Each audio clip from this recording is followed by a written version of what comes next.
Allahu akbar, Allahu akbar. Jama'a ku kiyaye, wannan ba daidai bane. Ba a zuwa masallaci da gudu. Za ka ga 'yan uwa da yawa suna shigowa masallaci da gudu wai don su samu wannan raka'a, to kuskure ne.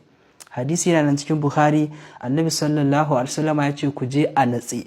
Ku kiyaye, duk wanda ya zo masallaci da gudu ga abin da zai faru da shi, ba zai taɓa yin sallah a cikin natsuwa ba. Na farko kenan. Sannan ku duba, ya bar wata farilla jama'a. Wata farilla wadda wannan farillan da ya barin babu shakka ba shi da sallah. Kun san wacce ce? Shine mun karanta cikin ahalari, yace wal qiyamu laha, da tsayuwa domin kabbaran harma. Kun ga wannan kabbaran harma da zaka yi ka shiga cikin sallan nan, to sai ka tsaya haka standard. Ina fata an gane, sai ka tsaya haka tukuna sai kai kabbaran ka Allahu akbar, sai ka shiga cikin sallah. Wannan tsayuwan dole ne, sannan ita kabbaran ita ma dole ne. Rukuni ne daga cikin rukunin sallah. Naka wadda ya cire rukuni, wato tun daga shiganka sallah ma gaba ɗaya ma baka ma shiga sallah bane. Dan baka tsaya kai kabbaran ba, zuwa kai kawai haka ka tusa kanka haka Allahu akbar, wai dan ka samu wannan raka'a din. Bahaushe ya ce garin neman kiba akan samu rama.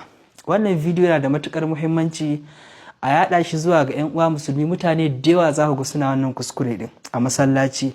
Na haka Allah maɗaukakin sarki ya haɗa mu akan lada baki ɗaya, da mu da wanda suka yaɗa wannan bidiyo, saƙon ya je zuwa ga 'yan uwa musulmi.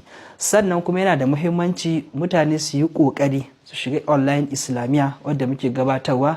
Zai taimaka maka kwarai da gaske dangane da ainihin makarantarmu. Ga wadda suke bukata, ga lambar mu ta WhatsApp kamar haka. Muna gabatar da karatun ne a WhatsApp. Ga lambar mu ta WhatsApp ga wadda suke bukata, insha Allah sai ku yi mana magana a WhatsApp domin shiga wannan makaranta tamu mai albarka.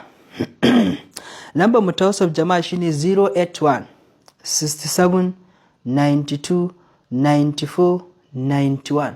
Zan maimaita 081 67 92 94 91. Masu bukatun shiga online islamiyya namu domin sanin addinin ka, komai duk an bubbuɗe musu ɓangare wurin karatun fiqh, alƙur'ani, hadisi da dai dukkan fannonin da kake bukata, insha Allahu duka an bubbuɗe. Allah maɗaukakin sarki ya kawo ku lafiya.